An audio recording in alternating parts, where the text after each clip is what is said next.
Bir oylik bolangiz normal rivojlanyaptimi yoki yo'q? Buni qanday bilishingiz mumkin? Vazn kammi, juda ko'p uxlayaptimi yoki aksincha tez uyg'onyaptimi? Ko'p onalar aynan shu savollarda adashishadi. Bugun sizga bir oylik chaqaloq rivojlanishining eng oddiy va tushunarli qilib tushuntirib beraman. Bir oylik chaqaloq boshqa dunyoni endi o'rganishni boshlaydi. Uning miyasi juda tez rivojlanadi va eng katta ta'sir bu ona bilan aloqa hisoblanadi. Sizning ovozingiz, yuzingiz, mehringiz bularning hammasi bola rivojlanishiga xizmat qiladi. Shuning uchun bola bilan ko'proq gaplashing, unga qarab kuling.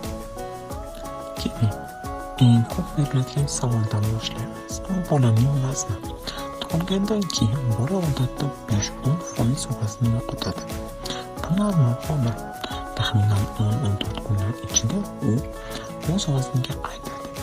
Bir oylikda esa bola o'rtacha 600 grammdan 900 grammgacha vazn qo'shadi.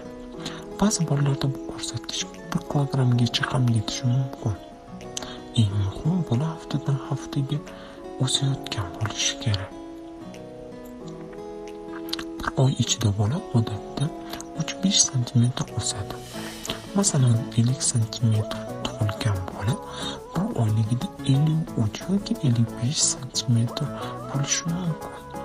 Yana bir muhim ko'rsatkich bosh aylanasi. Bu miya rivojlanishini ko'rsatadi. Bir oyda bosh aylanasi taxminan 1-2 cm-gacha kattalashadi. Bir oylik chaqaloq kuniga o'rtacha 14-17 soat uxlaydi. Lekin bu uzluksiz emas, qisqa bo'lib uxlaydi. Odatda har 2-3 soat uyg'onadi. Ko'pchilik onalar kechasi uyg'onishidan xavotir oladi. Lekin bu mutlaqo normal holat. Ba'zi kechqurun tez emishni xohlash ham mumkin. Bu ham odatda normal holat hisoblanadi. Bir oylik bola har 2-3 soatda ovqatlanadi. Kuniga taxminan 8-12 martagacha yemadi. Bolaning tug'ilganini qanday bilamiz demoqchimiz? Agar bola tinch bo'lsa, yaxshi uxlayotgan bo'lsa va kuniga bir necha marta siydik qilsa, demak u to'ygan bo'ladi. Och bo'lsa esa og'zini qimirlatadi, qo'lini so'rashga harakat qiladi.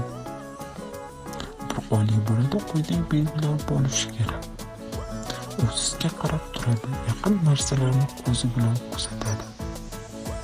Ona ovozini eshitadi, tinchlanadi. Barmog'ingizni ushlaydi, bu refleks. Qoni bilan yotganda boshini biroz ko'tarishga harakat qiladi.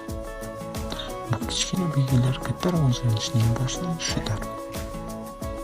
Bu davrda reflekslar juda muhim. Masalan, bola cho'chib qo'lini ochib yuboradi. Bu normal refleks. Yoki siz qo'lingizni bersangiz, mahkam ushlaydi, yonoqqa tegsa emishga harakat qiladi. Bu reflekslar sog'lomlik tizimini ko'rsatadi. Ko'p onalar bilmasdan quyidagi xatolarga yo'l qo'yadi. Bolaga telefon yoki televizor qo'yish, bola bilan kam gaplashib, uy ishlari bilan mashg'ul bo'lish, uni doim yotqizib qo'yish, qorinchasi bilan vaqt o'tkazmaslik, bu narsalar rivojlanishni faqatgina kechiktiradi. Agar bola umuman emmasa, juda lohas bo'lsa, ovozlarga javob bermasa yoki vazni oshmasa, albatta shifokorga murojaat qiling. Eng muhim, bolangizni boshqalar bilan solishtirmang. Har bir bola o'z vaqtida rivojlanadi. Sizning mehringiz, e'tiboringiz uning eng katta kuchi. Agar video foydali bo'lgan bo'lsa, saqlab qo'ying va boshqa onalarga ham yuboring. Sizni kanalimdagi foydali ma'lumotlar va foydali retseptlar kutib turibdi. Kanalimga obuna bo'ling va like va komment qoldiring.